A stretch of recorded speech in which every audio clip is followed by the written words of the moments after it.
In 1846, the poet John Greenleaf Whittier wrote a poem that caught the flavor of the alliance that wage-earning women felt with enslaved women.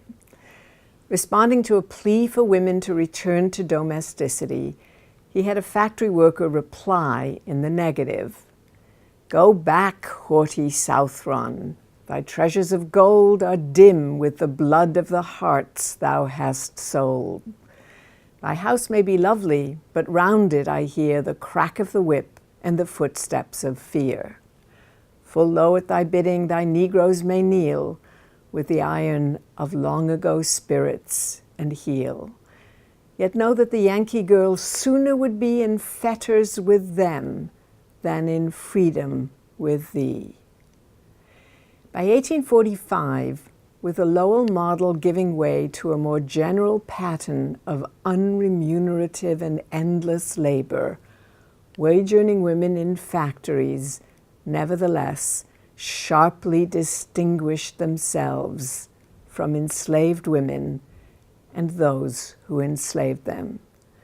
Though they continued to work in factories, they did not imagine themselves to be unfree.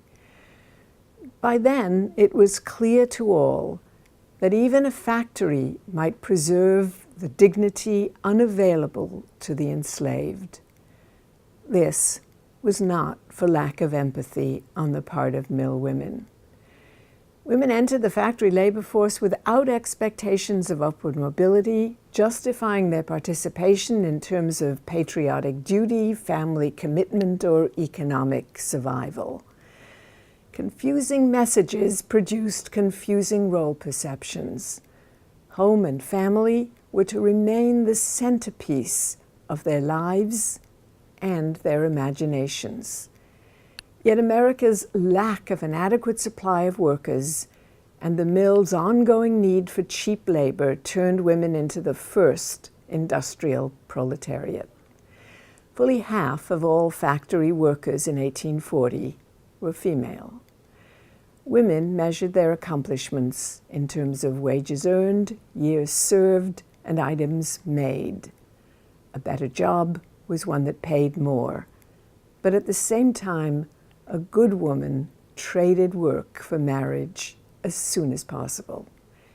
The women of Lowell clung to their sense of themselves as good women doing dignified work, even as their employers turned the tables on them and deprived them of the capacity for self-respect.